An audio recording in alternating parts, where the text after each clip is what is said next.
छिन्दन्ति शस्त्राणि नैनं दहति पावका न चैनं क्लेहयन्त्यापो न शोषयति मारुतः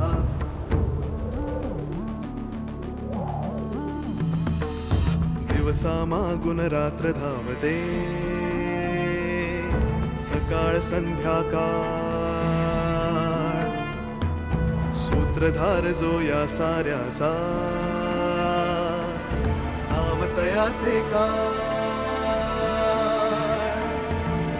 तयाच्या मनात दडले नकळे कधी कुणा क्षणात होते संभव सारे क्षणापूर्वीचे असंभव असंभव असंभव असंभव.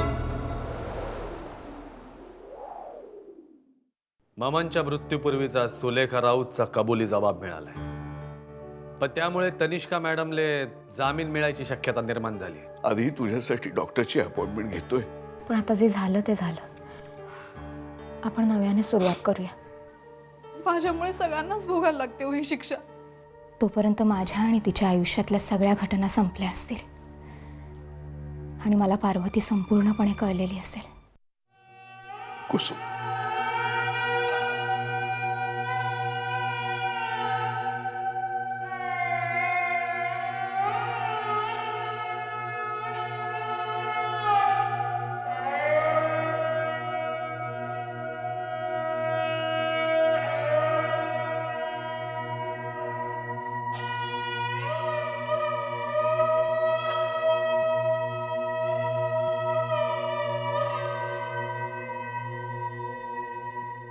मी डॉक्टर मेहतांची अपॉइंटमेंट घेतली.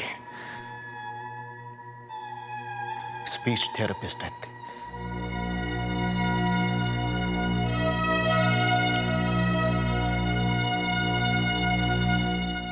बोलेल ती लवकर. तिला बोलावंच लागेल.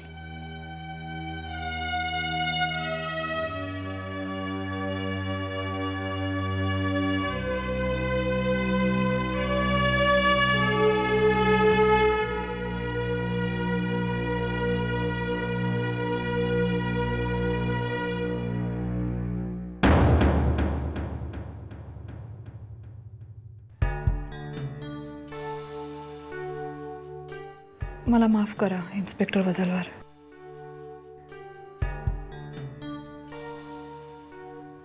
तुमच्याशी जर मी खोटं बोलले नसते तर सुलेखा आज तुमच्या ताब्यात असते. गुन्हेगार जेव्हा भावनांचा किंवा नात्यांचा गैरफायदा घेऊन गुन्हा करतो तेव्हा त्याला पकडणं कठीण असतं, कारण त्याचे नातेवाईकच त्याच्या बाजूने उभे असतात. त्या नातेवाईकांना त्या माणसात कधी गुन्हेगार दिसतच नाही हो, दिसतं फक्त नातं. आणि इथं तसंच झालं होतं. हे सगळं मला आत्ता पटतंय, पण मला माहिती आता खूप उशीर झालाय. पुरावे हातात आले की काळ वेळ या गोष्टी पोलिसांसाठी दुय्यम असतात पूनमताई. मग उशीर कधीच नसतो. एका गोष्टीचं खूप वाईट वाटतंय. माझ्यामुळे खूप भोगायला लागतंय सगळ्यांना. कोण म्हणतं असं? मला माहिती आहे, आणि याच्यावरती एकच उपाय जो मी करणार आहे. काय करणार आहेस तू?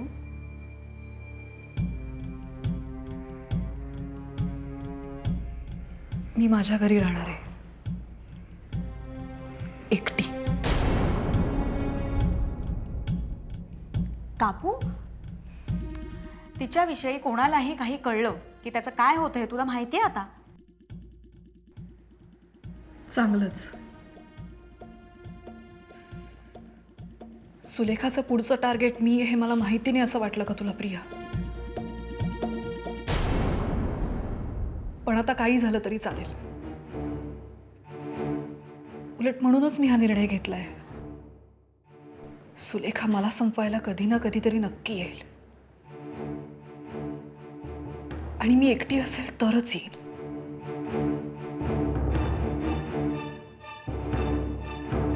तेव्हा तुम्ही तिला पकडू शकता इन्स्पेक्टर. काकू, पण एवढा मोठा धोका तू का पत्करतेस? जे घडलंय ते माझ्यामुळे घडलंय. मग मी जबाबदारी घ्यायला नको? प्रियाताई म्हणतात ते बरोबर आहे. यात धोका आहे तुम्हाला.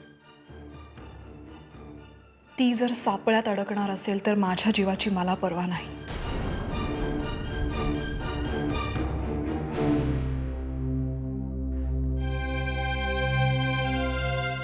एक रिक्वेस्ट करायची होती वजलवार साहेब. मला तनिष्काला भेटता येईल?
तुम्ही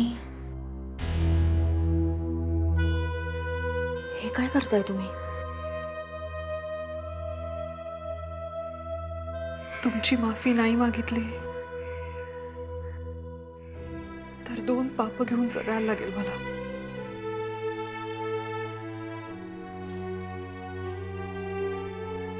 तुमच्या निरागस मुलीसमोर तुमच्याविषयी नको नको ते बोलले मी.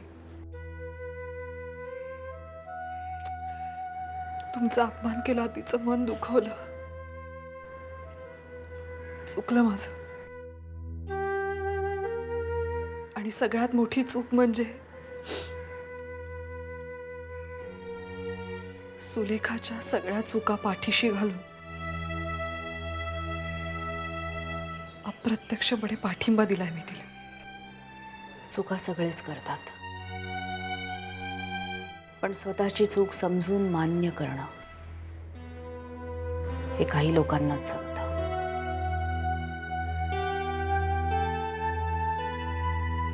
काही लोकांना चुका समजतात पण मान्य करण्याची हिंमत नसते त्यांच्यात.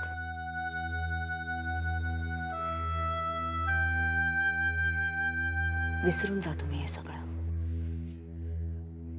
काय काय विसरू मी? किती जणांचे अपमान केलेत, ते सगळे कसे विसरू? कोणाकोणाची माफी मागू?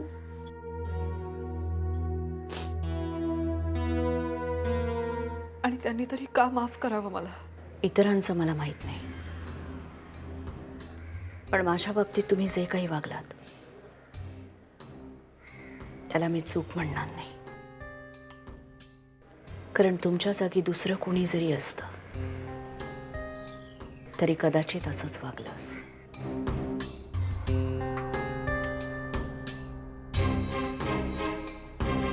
डोळे पुसा तुम्ही.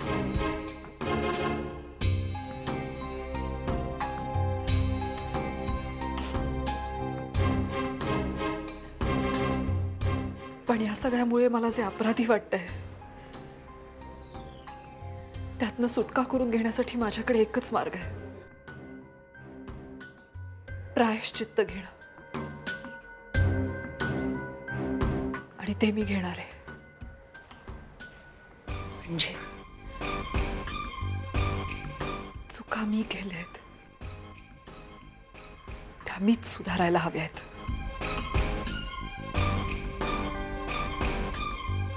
सुलेखाला अद्दल घडवणार आहे मी.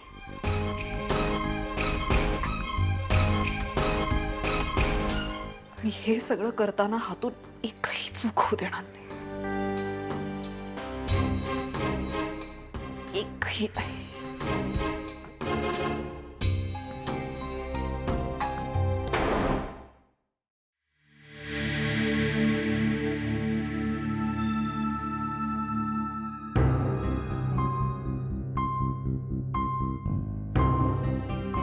प्रियताई, तुमच्या चेहऱ्यावर बऱ्याच शंका दिसतात मला.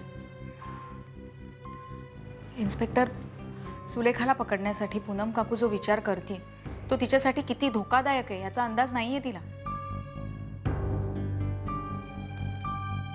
त्यांना अंदाज नाही असं नाही मला वाटत. उलट कोणता पण धोका पत्करायची मानसिक तयारी झाली आहे त्यांची.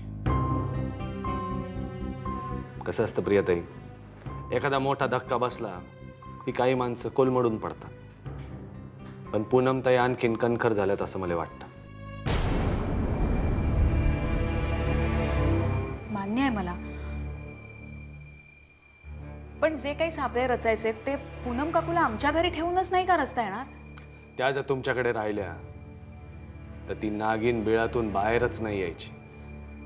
पण म्हणून काकूने असं एकटं जाऊन राहणं मला पटत नाहीये. त्या एकट्या नसणार आहेत प्रियाताई. त्यांच्या घराच्या आजूबाजूला 20 माणसांचा पहारा असणार आहे, साध्या वेशातले. त्यातला कोण माणूस पोलिसाचा आहे हे पूनमताईंले बी कळणार नाही. तर सुलेखाची तर बातच सोडा. सापळा रचताना मला एक खबरदारी घ्यायची आहे. ती नागिन तर ठेचली गेलीच पाहिजे, पण काठी पण सुरक्षित राहिले पाहिजे.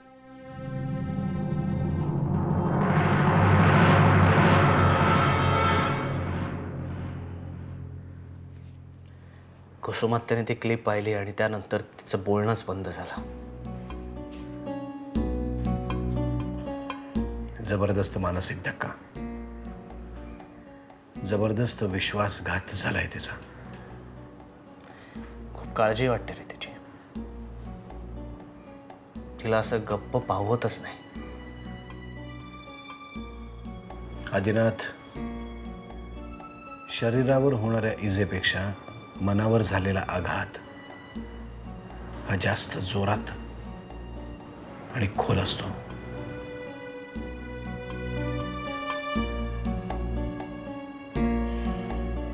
काहीच समजत नाही. सगळं करून झालं. जुन्या गप्पा मारून झाल्या, खोटं खोटं भांडून झालं. तिला आवडेल नाही आवडेल असं सगळं करून झालं. नो वे. अभिमानची ही तीच अवस्था होती. पण आता बघ तू कसं आहे. उपाय शोधावा लागतो आदिनाथ, पण त्यासाठी मला त्यांना भेटावं लागेल. अर्थात तुझी हरकत नसेल तर. अरे हरकत काय त्याच्यात? मी तर तुला हेच सांगणार होतो. थँक्स यार विराज. आपली ही फॉर्मल ओळख मैत्रीत बदलून फार महिनेही झाले नसते. पण मला जे सांगायचं असतं ते न बोलून तुला समजतं. समजण्याविषयी म्हणशील तर मी काहीही न सांगता तुम्ही पिऊला तुमच्याकडे घेऊन जाण्याचा प्रस्तावही मांडलात. कारण तिचं एकटेपण कुठेतरी तुम्हाला जाणवलं. थोडा काळ का होईना तिला एक भक्कम आधार मिळाला. मीही शांतपणे माझ्या कामावर कॉन्सन्ट्रेट करू शकलो. आणि मैत्रीचा घट्टपणा हा दिवसांवर नाही तर जुळलेल्या वेव्हलेन्थ्स आणि एकमेकांविषयी वाटणाऱ्या आपलेपणावर अवलंबून असतो. आणि आपली मैत्री ही काही महिन्यांपासूनची नाही, गेल्या जन्मापासूनची आहे.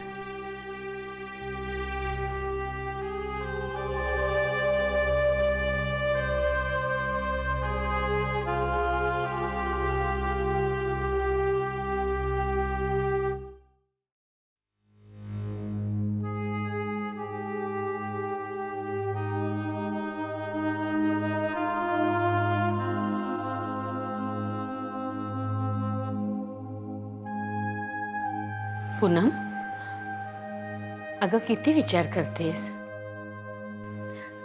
आता काही मनात नाही ना तुझ्या? आणि जर काही असलं ना तर बोलून टाक सगळं. बहिणी, काय बोलताय तुम्ही? लाजवताय मला. एवढं सगळं झाल्यानंतर तुमच्याविषयी मी मनात काही ठेवलं तर स्वतःला तरी तोंड दाखवू शकेन का? आधी हा मनातला अपराधी भाव काढून टाक बरं. आणि आता काही दिवस जाऊ देत, पण पुन्हा कामाला जायला लाग. कामात एकदा मन गुंतलं ना तुझं म्हणजे बरं वाटेल. मी पण हेच ठरवलंय. एकदा रुटीन लागलं की बरं होईल. म्हणून मी माझ्या घरी जायचं ठरवलंय. पूनम, अगं काय बोलतेस? तुला परिस्थिती माहिती आहे ना? मला माहिती आहे वहिनी, पण काही कारणच अशी आहेत की मला जावं लागेल. म्हणजे मला आत्ता नका विचारू, पण मी हा निर्णय विचार करून घेतलाय. म्हणजे तुला हे घर अजून परखं वाटतंय? अजिबात नाही.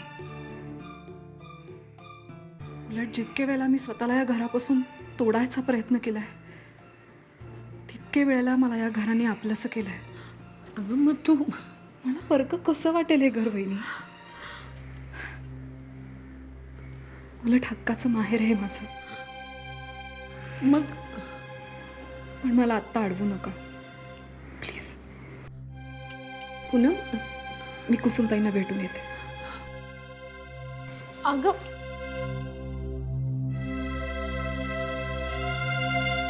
काय झालं? अहो पूनम तिच्या घरी जायचं म्हणते. का? काय माहिती, काहीतरी महत्वाची कारण आहेत म्हणाली. अगं कसली कारण?